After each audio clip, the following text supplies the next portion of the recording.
నమస్కారం ఫ్రెండ్స్. ఇది ఒక డిఫరెంట్ టాపిక్ మాట్లాడే ప్రయత్నం చేస్తున్నా. చాలామంది అంటే మగవాళ్ళు కానీ ఆడవాళ్ళు కానీ పబ్లిక్లో ఓపెన్గా మాట్లాడడానికి ఇప్పటికీ ఇబ్బంది పడే కొన్ని విషయాలు ఏంటి అంటే ఈ యొక్క సెక్స్ రిలేటెడ్ కానీ ఆడవాళ్ళ మెన్సెస్ సంబంధించి రిలేటెడ్ కానీ అది ఒక ట్యాబు కింద ఉంది. అది ఒక ఏదో తప్పు చేస్తున్నామన్న భావనని ప్రజల లోపల క్రియేట్ చేస్తున్నారు.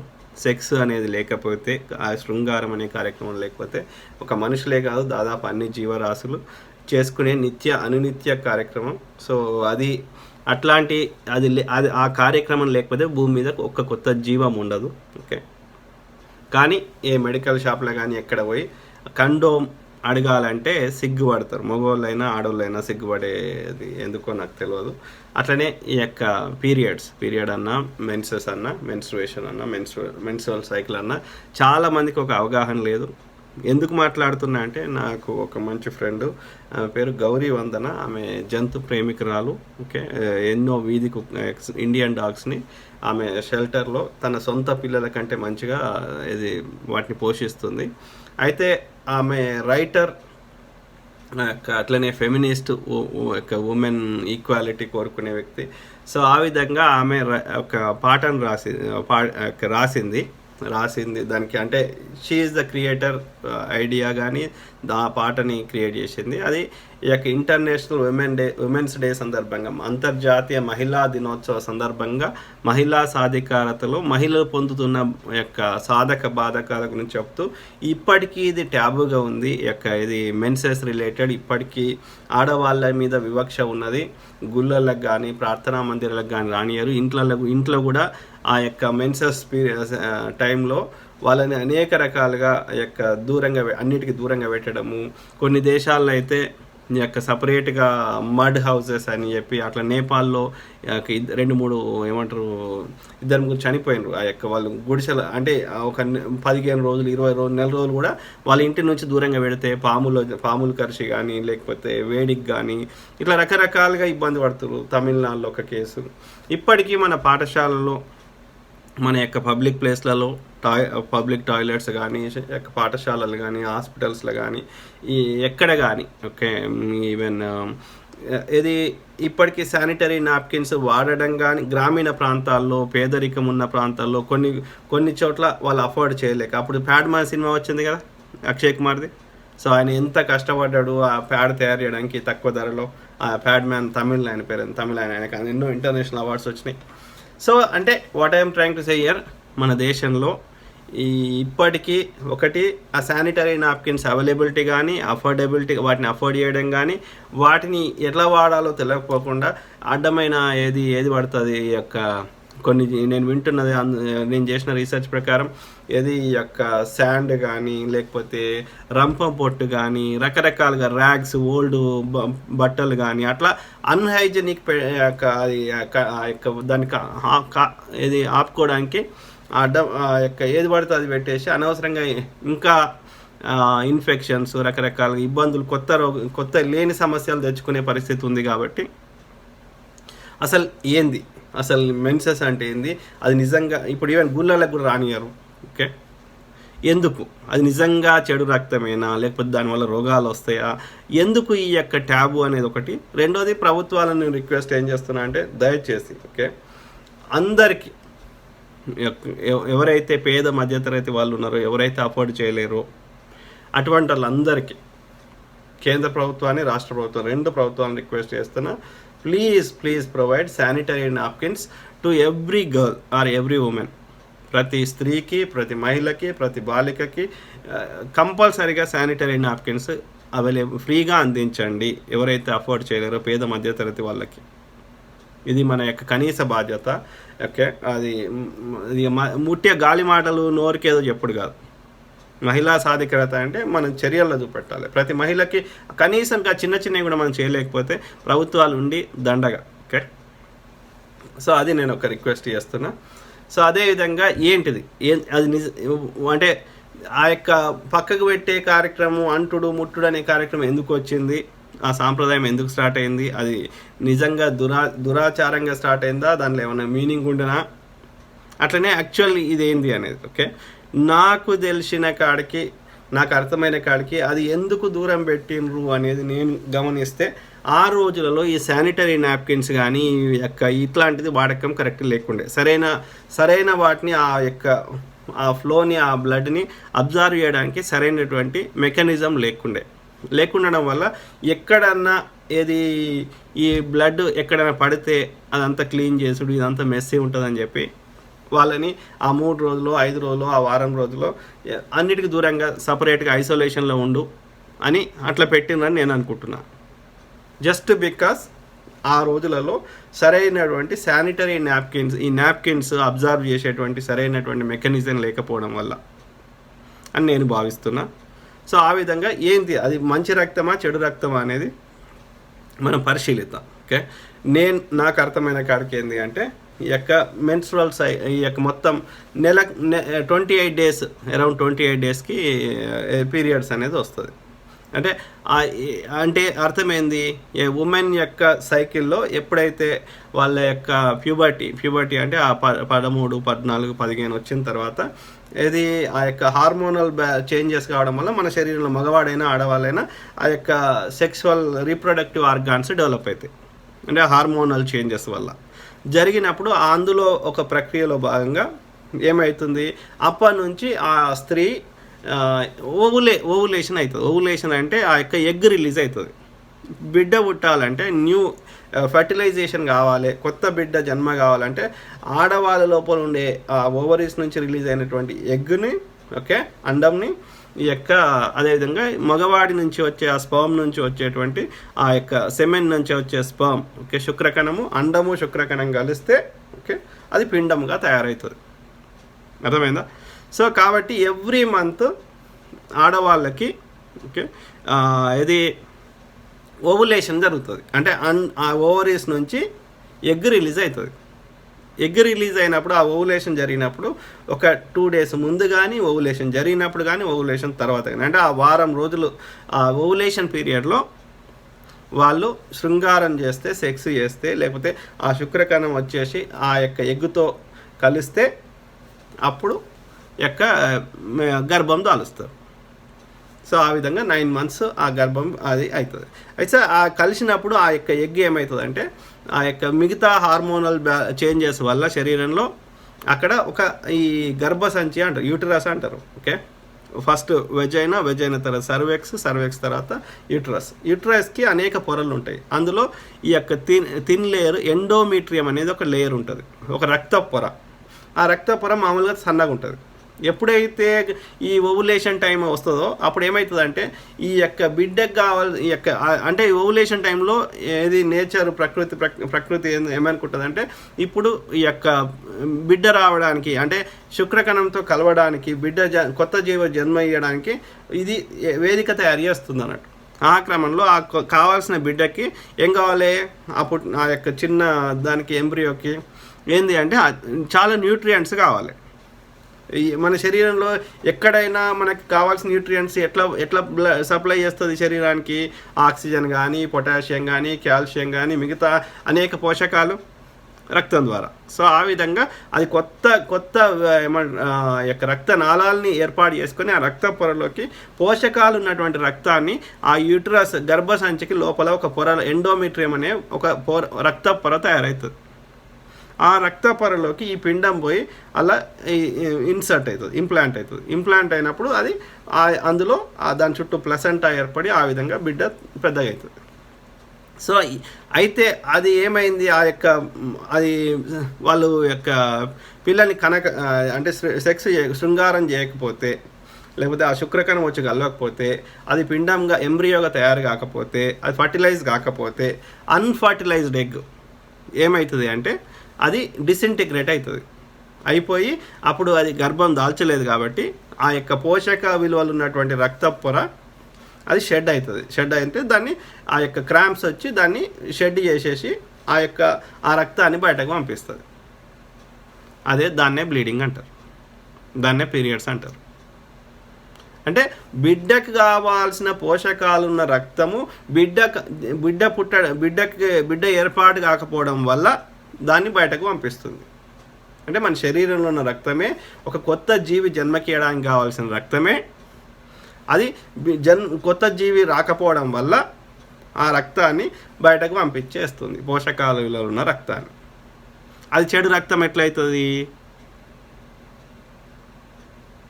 అటువంటప్పుడు మరి తల్లి జన్మనియకపోతే బిడ్డలు భూమి మీదకి రానప్పుడు ఆ తల్లిని బిడ్డకు కావాల్సిన రక్తాన్ని ఆ బిడ్డ జన్మ లేకపోవడం వల్ల బయటకు పంపిస్తే అది చెడు రక్తం ఎలా అవుతుంది? దానికి ఇంటికి దూరంగా పెట్టడము, గుళ్ళోకి రానియకపోవడం ఎందుకు? ఈ వివక్ష ఎందుకు ఆడవాళ్ళకి? ఆలోచించండి దయచేసి. ఆ క్రమంలో ఆమె నా ఫ్రెండ్ ఈ సాంగ్ ఆమె క్రియేట్ చేసింది, వినండి. ఆ తర్వాత ఆ యొక్క మెన్సెస్ రిలేటెడ్ చెప్తా.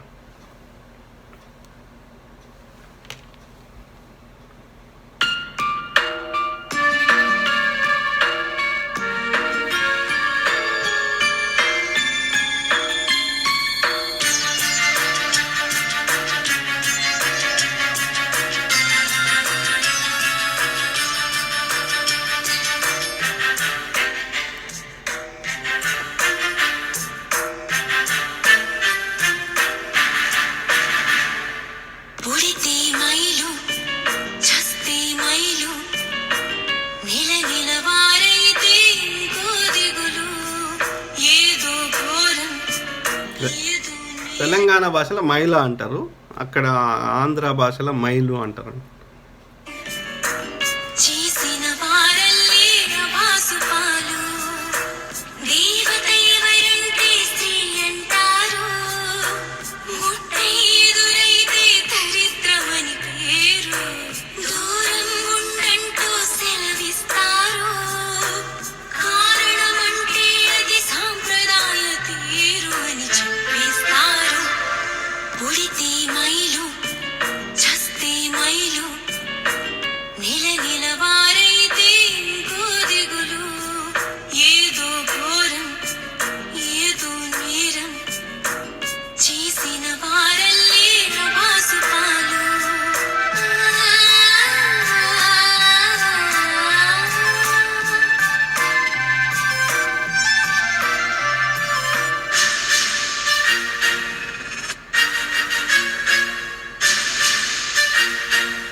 అర్థమైనా మిత్రులారా? సో అంటే ఇక మహిళలు పడుతున్న ఇబ్బందుల గురించి తెలుసుకుందాం. ఓకే, ఆ క్రమంలో ఇది యొక్క మీకు కొంచెమన్నా అర్థమవుతుందని ఆశిస్తూ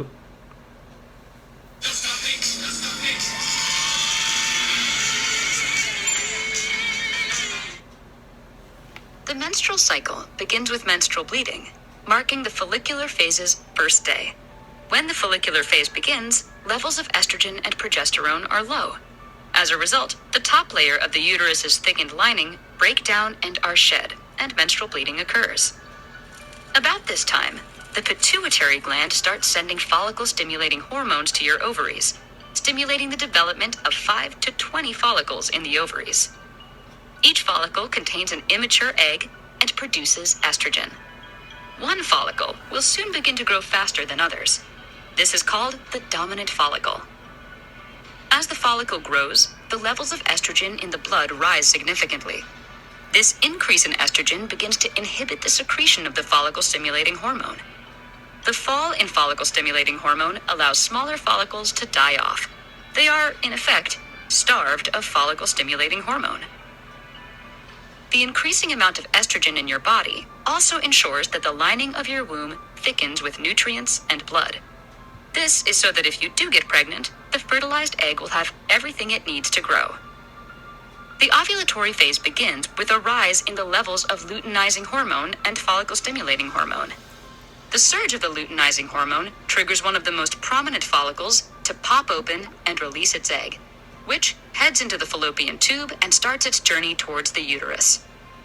Ovulation usually occurs 16 to 32 hours after the beginning of the surge, around day 14 of the menstrual cycle. During the luteal phase, the levels of the luteinizing hormone and follicle-stimulating hormone decrease. The ruptured follicle closes after releasing the egg and forms a corpus luteum, which produces estrogen and progesterone, which causes the lining of the uterus to thicken even more. If an egg is fertilized, progesterone supports early pregnancy. But if no fertilization occurs, the corpus luteum will break down between 9 and 11 days after ovulation.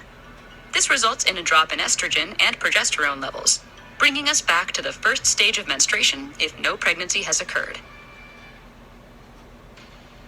Thank you for watching this video. Please watch my other video.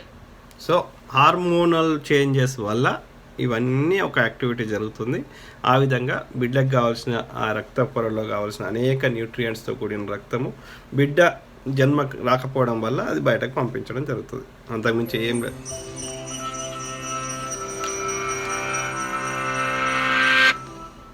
A handful of species on Earth share a seemingly mysterious trait, a menstrual cycle. We're one of the select few, monkeys, apes, bats, humans, and possibly elephant shrews, are the only mammals on Earth that menstruate. We also do it more than any other animal, even though it's a waste of nutrients and can be a physical inconvenience. So where's the sense in this uncommon biological process? The answer begins with pregnancy. During this process, the body's resources are cleverly used to shape a suitable environment for a fetus, creating an internal haven for a mother to nurture her growing child. In this respect, pregnancy is awe-inspiring, but that's only half the story. The other half reveals that pregnancy places a mother and her child at odds. As for all living creatures, the human body evolved to promote the spread of its genes. For the mother, that means she should try to provide equally for all her offspring. But a mother and her fetus don't share exactly the same genes. The fetus inherits genes from its father as well. And those genes kill other species. The placenta actually penetrates right into the mother's circulatory system to directly access her bloodstream. Through its placenta, the fetus pumps the mother's arteries with hormones that keep them open to provide a permanent flow of nutrient-rich blood. A fetus with such unrestricted access can manufacture hormones to increase the mother's blood sugar, dilate her arteries, and inflate her blood pressure. Most mammal mothers can expel or reabsorb embryos if required. But in humans, once the fetus is connected to the blood supply, severing that connection can result in hemorrhage. If the fetus develops poorly or dies, the mother's health is endangered. As it grows, a fetus's ongoing need for resources can cause intense fatigue, high blood pressure, and conditions like diabetes and preeclampsia. Because of these risks, pregnancy is always a huge and sometimes dangerous investment. So it makes sense that the body should screen embryos carefully to find out which ones are worth the challenge. This is where menstruation fits in.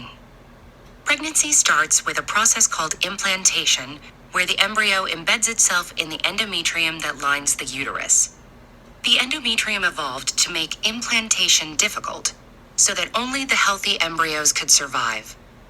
But in doing so, it also selected for the most vigorously invasive embryos, creating an evolutionary feedback loop. The embryo engages in a complex, exquisitely timed hormonal dialogue that transforms the endometrium to allow implantation. What happens when an embryo fails the test? It might still manage to attach, or even get partly through the endometrium. As it slowly dies, it could leave its mother vulnerable to infection. And all the time, it may be emitting hormonal signals that disrupt her tissues. The body avoids this problem by simply removing every possible risk. Each time ovulation doesn't result in a healthy pregnancy, the womb gets rid of its endometrial lining, along with any unfertilized eggs, sick, dying, or dead embryos. That protective process is known as menstruation, leading to the period. This biological trait, bizarre as it may be, sets us on course for the continuation of the human race. అర్థమైంది కదా? So as simple, ఒక రక్త గర్భ సంచిలో ఉండే ఒక రక్త పొరని బిడ్డ ఫెర్టిలైజ్ కాకపోవడం వల్ల, ఓకే, వాళ్ళ గర్భం దాల్చకపోవడం వల్ల అది బయటకు పంపించే ఒక చిన్న కార్యక్రమం. పోషక విలువలు ఉన్నటువంటి రక్తాన్ని అది బయటకు పంపిస్తుంది. That is called menses or menstrual cycle. కాబట్టి తల్లులందరినీ గౌరవిద్దాం. ఓకే, ఎన్నో కొత్త జీవికి జన్మనిస్తున్న తల్లుల్ని. కాబట్టి ఎలాంటి వివక్ష చూపెట్టకూడదని, అందుకని ఈ యొక్క ట్యాబుగా ఈ ముచ్చటని ఎవరు మాట్లాడడానికి ఇబ్బంది పడేటోళ్ళు అందరికీ అవగాహన ఉండాలనే ఉద్దేశంలో గవర్నమెంట్లో నేను కొడుతున్నా, please provide free sanitary napkins to every girl and women who are middle class or below middle class or uneducated or poor, especially rural areas. I'm requesting both the government, central government and state government. అట్లనే sex ఎడ్యుకేషన్ని పాఠ్యాంశాల్లో ఒక అంశంగా చేర్చండి. అవగాహన ఉండడం వల్ల ఈ యొక్క అన్ప్రొటెక్టెడ్ సెక్స్ చేయకపోవడము, లేకపోతే ఈ యొక్క ఎస్టీడీస్ కానీ అడ్డమైన రోగాలు తెచ్చుకోకపోవడం, సెక్సువల్లీ ట్రాన్స్మిటెడ్ డిసీజెస్, ఇవన్నిటికీ మనం రక్షణ కల్పించిన వాళ్ళు అవుతాం. Okay, we keep talking. ప్రతి అంశం మీద మాట్లాడదాం. ప్రతి అంశం మీద అందరినీ చైతన్యం చేయడానికి నా వంతు నేను ప్రయత్నం చేస్తున్నా. Okay, God bless all. Have a great day. Bye.